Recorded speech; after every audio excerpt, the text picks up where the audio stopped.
Selamat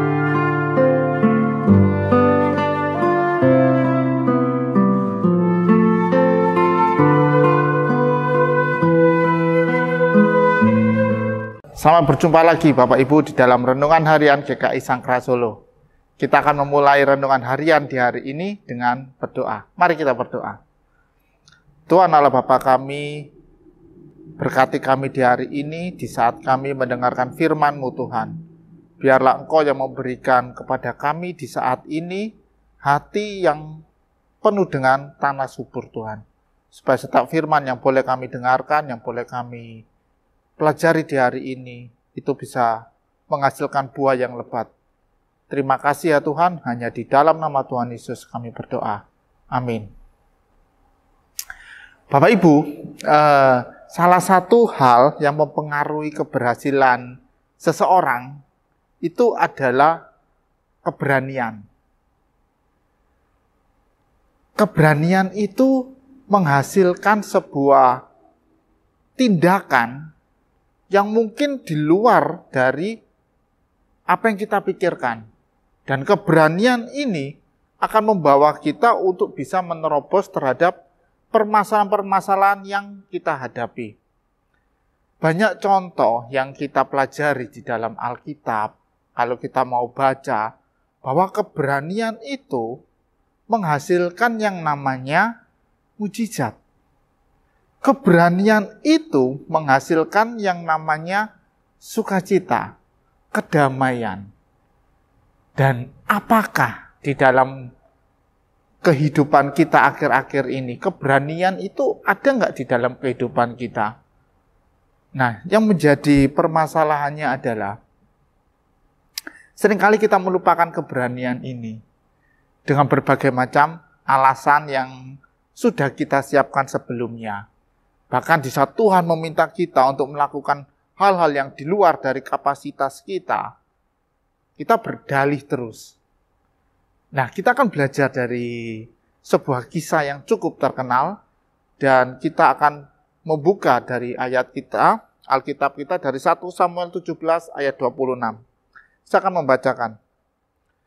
Lalu berkatalah Daud kepada orang-orang yang berdiri di dekatnya, apakah yang akan dilakukan kepada orang yang mengalahkan orang Filistin itu dan yang menghindarkan cemooh dari Israel? Siapakah orang Filistin yang tak bersunat ini sampai ia berani mencemoohkan barisan daripada Allah yang hidup? Keberanian itu hampir sama dengan yang kita namakan nekat. Mirip sekali.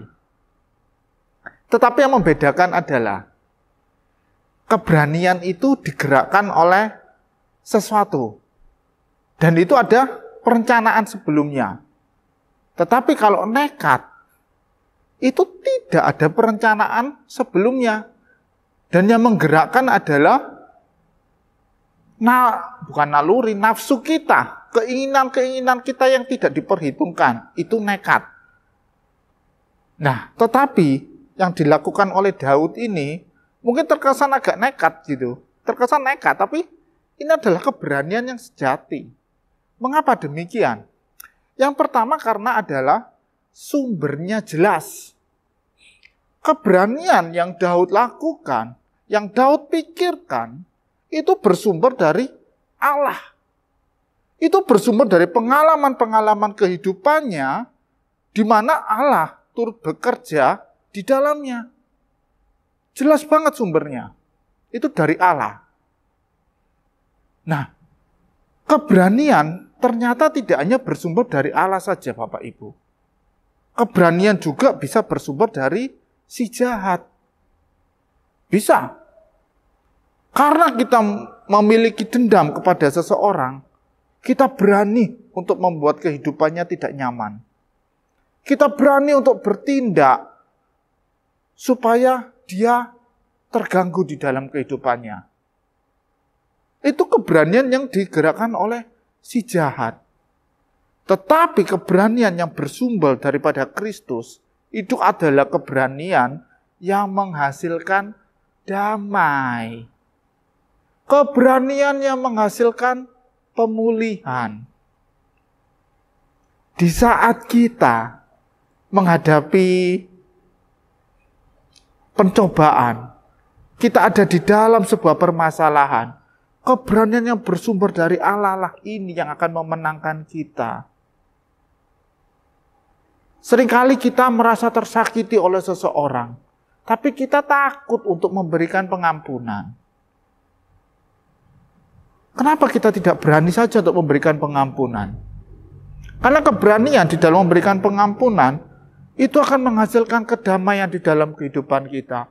Dan hubungan kita dengan orang tersebut akan makin dipulihkan. Keberanian ini membuat kehidupan kita akan jadi lebih baik. Asalkan bersumber dari Kristus. Nah, kemudian keberanian itu sifatnya, tadi sudah saya sebutkan, sifat dari keberanian yang bersumber dari Kristus itu menghasilkan damai sejahtera. Ada kasih yang terus melimpah di dalam kehidupan kita. Ada pengampunan yang terus melimpah di dalam kehidupan kita. Dan ada iman. Iman yang menjadi penggerak utama di dalam keberanian. Karena tanpa iman, kita tidak akan menjadi berani. Setiap orang yang memiliki keberanian, pasti ada sesuatu yang dia rasa di belakangnya. Orang yang berani untuk berbuat jahat pun ada keberanian. Dia memiliki kekuasaan di belakangnya. Ada kekuasaan. Ada harta di belakangnya. Jadi dia berani. Tetapi kita sebagai anak-anak Allah, yang kita miliki hanyalah Kristus. Ada Kristus di kehidupan kita. Dan itulah yang harus melahirkan keberanian. Iman kepada Kristus yang bisa menembus segala permasalahan yang kita hadapi saat ini. Itu adalah sifat dari keberanian. Ada iman yang menggerakkannya. Dan kalau kita membaca dari cerita Daud ini, di saat orang-orang Israel berhadapan dengan Goliat, mereka ketakutan. Mereka langsung lari sembunyi, mencari perlindungan untuk dirinya masing-masing. Tetapi lihatlah keberanian Daud. Dia yang datang di dalam nama Allah. Dia mengalahkan Goliat. Keberanian itu menghasilkan sukacita, Bapak Ibu. Semua tentara Israel yang sembunyi menjadi keluar. Ada sorak-sorai di situ. Yang menjadi renungan pada saat ini adalah keberanian seperti apakah yang kita miliki? Apakah memang bersumber dari Allah? Kemudian di saat kita memiliki keberanian, apa yang sudah kita lakukan? Dan percayalah setiap keberanian yang kita lakukan mendatangkan sukacita buat semua orang. Terlebih buat diri kita. Kita akan merasakan bahwa kasih Allah nyata di dalam kehidupan kita. Dan bahwa iman kita terhadap Allah itu bukan iman yang sia-sia. Dan semua yang kita lakukan di dalam nama Tuhan Yesus Kristus tidak ada yang mustahil.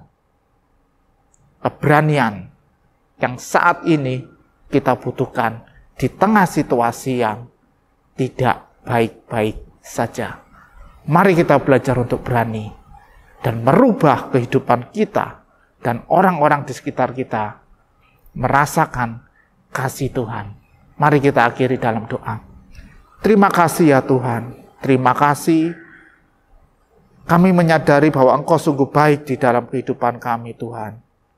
Kiranya Roh Kudus-Mu memberikan kami hati yang berani Tuhan untuk menghadapi segala sesuatu yang kami anggap menjadi beban yang kami alami Tuhan.